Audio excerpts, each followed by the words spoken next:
When Walt Disney moved to California from Kansas City in 1923, he dove into the film industry head first. He spent many of his days inside the film studios watching how films were made.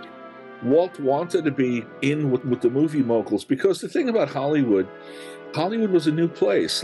And Walt said, why not me? He would attend the meetings of what they called the commission, which was the studio heads would meet and talk about, what's happening in town in Hollywood. And he would go to every premiere, and he would go to every, function and things like that, playing polo with these guys and all, because he wanted to be part of that group.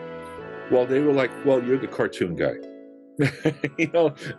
like you're no threat. You're a cartoon guy. Walt was also in awe of how all of Hollywood would turn up in their finest clothes, with massive crowds gathered for the premiere of the biggest films. Walt had a dream that one day all of Hollywood would show up for one of his films. But the problem was, Walt made cartoons, and cartoons were not taken seriously.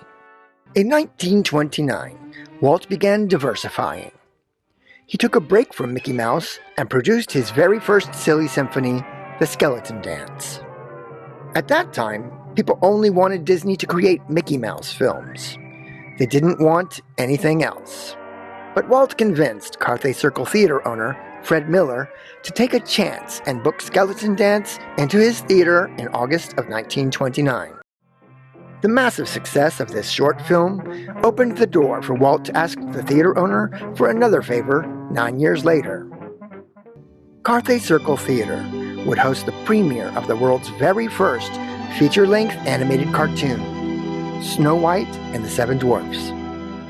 December 21st, 1937. Walt had put every ounce of his passion and every dollar he had into this film and this opening.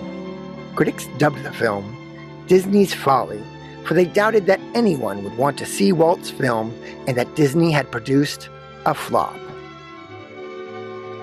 When I went to the opening of, or the premiere of Snow White at the old Carthay Circle Theater, we were all very apprehensive because we were told by all the big movie moguls in Hollywood that people just wouldn't sit still for an hour and a half of cartoons. It was okay 6-7 minutes like the shorts, but an hour and a half, no way.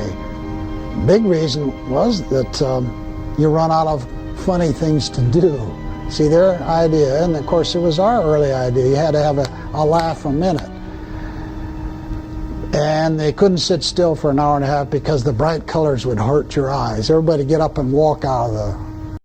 But that didn't stop Walt from mortgaging his home, his studio, and everything he owned to produce this film and promote it in the biggest, most extravagant way on opening night.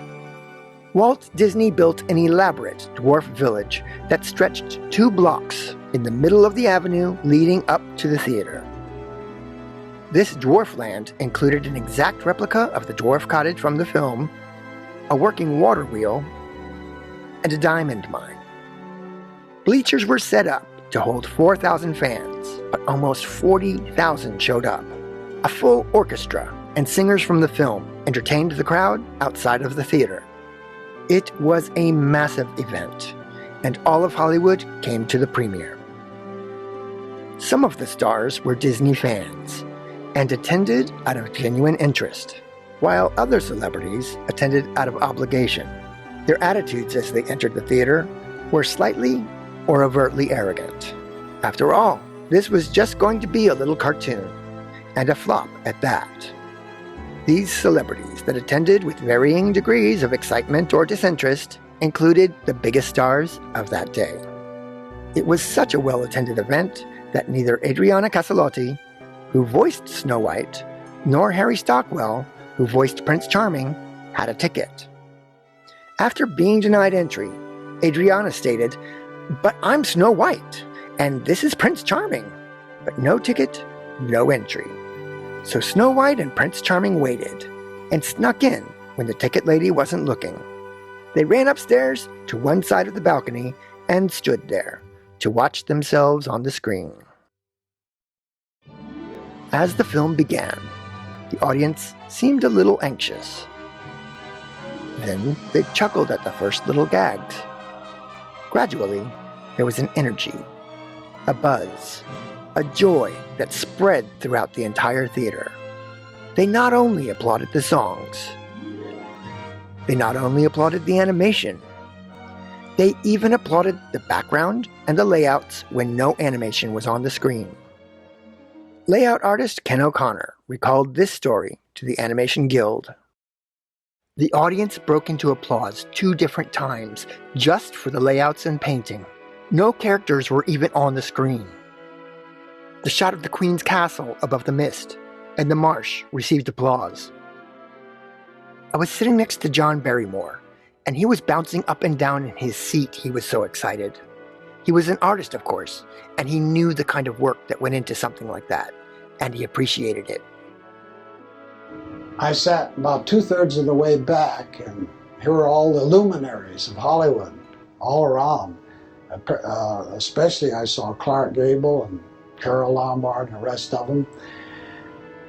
And the laugh just came in a steady stream. But when Snow White bites that poison apple and becomes unconscious, and she's laid out on the slab, or the bier as they call it, the picture gets very serious. And this is where Walt knew what he was doing. Even though these are a bunch of cartoons and these grossly exaggerated little guys with the big noses were in it, everybody in that theater was crying. I heard the sobs. I couldn't believe it. It's supposed to be just a cartoon. Everybody's crying. When they have this scene at the Bier where Snow White is dead and the dwarfs are all crying. Initially there was several lines of dialogue there, and Disney wound up cutting them, saying, the dialogue's just going to take away from the moment, and that's enough. And when that was run in the theater, looking around the audience, were like a lot of them are like Hollywood luminaries, and watching them sniffle. People like Marlene Dietrich and Gable and Lombard and, John Barrymore. That was a big deal, that they were able to make that happen. When the picture was over, and someday my prince will come and they ride off into the sunset, the lights go on, and I watched them. I stood in the foyer, and biggest stars in Hollywood, Irene Dunn, you name her, all wiping the tears out of their eyes. Now this sounds implausible, but it happened. As the house lights came up, the audience, which was already applauding, rose to its feet. It was the most enthusiastic audience any of them had ever seen. Walt, who many years prior had dreamed of the Hollywood elite coming to see one of his films, appeared on stage with his wife and said, "I always dreamed that one day I would attend a gala premiere in Hollywood of one of my cartoons. Tonight, you've made it come true. You make me feel like one of you." At Disney's Hollywood Studios, the Once Upon a Time store is an homage to this landmark theater that played the host to not only the first silly symphony, Snow White and the Seven Dwarfs, but Disney's Fantasia as well. If you enter the replica of Carthay Circle Theater and walk to the back of the store, you will find photos from the premiere night of Snow White and the Seven Dwarfs. At the Academy Awards ceremony on February 23, 1939, Walt received a special Oscar for Snow White and the Seven Dwarfs.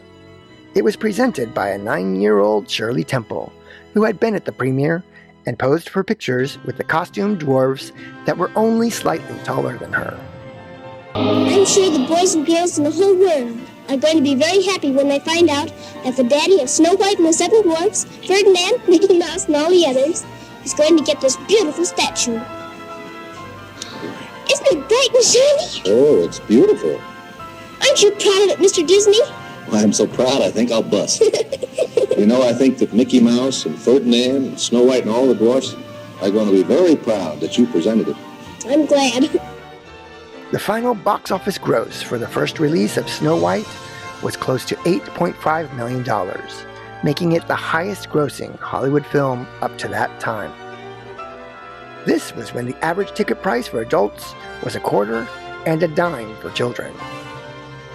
So even though Walt claims that it all started with a mouse, it took a princess to hit the jackpot.